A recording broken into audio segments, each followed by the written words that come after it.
datangnya dan perginya.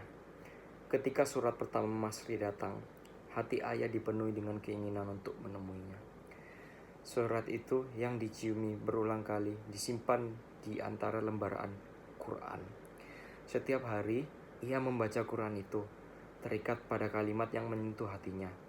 Datanglah ayah, hati kami rasa terbakar karena rindu. Ya, tentu anakku, aku sudah tua. Sebelum aku mati, aku mesti bertemu dengan kau semua, pikirnya. Ia meraba saku jasnya, mengeluarkan amplop lusuh berisi foto Masri.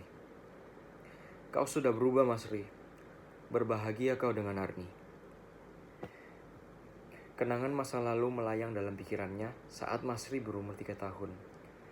Istrinya yang dicintai meninggal.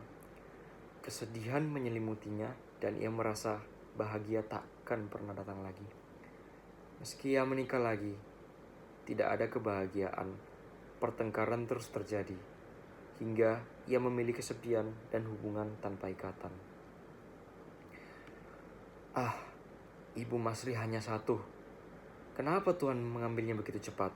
Gumamnya. Kini Masri tumbuh dalam kesedihan, disiksa oleh olok-olok teman-temannya tentang ayahnya. Dalam kepedihan itu, Masri ingin tahu tentang ayahnya yang tidak seperti bayangannya. Ia pun mengintip, melihat kenyataan yang membuat hatinya hancur. Kurang ajar kau, teriak ayahnya ketika Masri melawan. Ayo pergi, kau bukan anakku lagi. Masri pergi, merasakan sakit yang mendalam. Ayahnya merasa nafasnya tertahan, jantungnya berdebar kencang. Memang aku yang salah, batinnya. Menyesal atas semua yang terjadi. Waktu berlalu dan saat menerima surat Masri, ia merasa bimbang. Akhirnya, ia memutuskan untuk datang berdoa agar mendapat maaf. Aku ingin bertemu, meski malu. Setibanya di rumah anaknya, kedamaian menyelimuti hatinya. Hingga ia terkejut melihat seseorang perempuan berdiri di ambang pintu. Mengapa kau datang? Tanyanya ketus. Rumah ini rumah anakku. Namun, perempuan itu menegaskan, kalau kau datang untuk kebaikan, masuklah. Dalam hatinya, ayah itu merasa terhimpit oleh masa lalunya. Maafkan aku, katanya lirih. Aku ingin bertobat.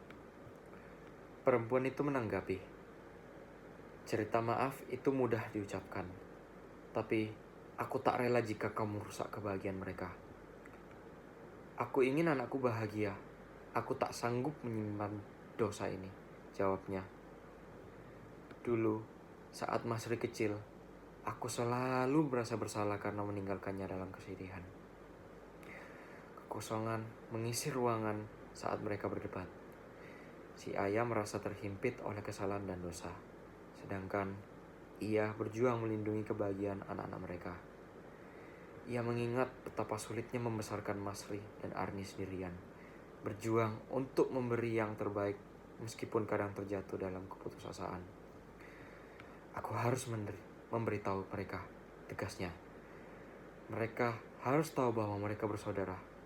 Biarkan mereka bahagia dalam ketidaktahuannya, jawab ia, suara penuh kepedihan. Anak-anak tidak perlu merasakan derita yang kau bawa. Pertarungan antara keimanan dan kemanusiaan membuat keduanya terdiam. Akhirnya, ayah itu mengalihkan pandangannya, menyerah pada kenyataan yang menyakitkan. Dia merasa terperangkap antara keinginan untuk minta maaf dan rasa takut akan konsekuensi dari kehadirannya. Mungkin lebih baik aku tidak datang, katanya, suaranya parau.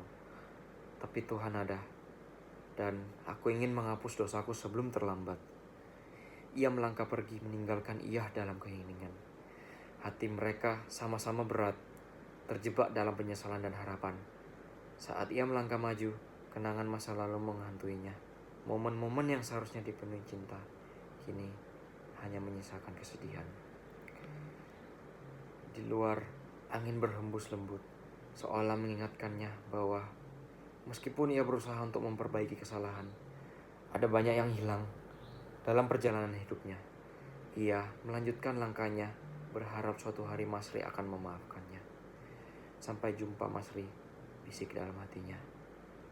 berharap doa-doanya sampai ke telinga anaknya yang terpisah jauh.